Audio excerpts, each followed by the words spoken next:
अजून पुढे व्हिडिओ काढ व्हिडिओच काढते.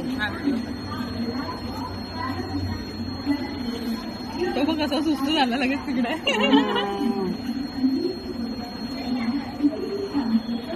ते पाण्यामधून आले का येतात ते तिकडे. त्यांना माहिती नाही आपण कुठे चुकलाय रस्ता. पटरीमध्ये आलोय. 4-5 जणच येते एकमेकांना घेऊन फिरतात ते. सांभाळून तर बस झालं तेवढंच.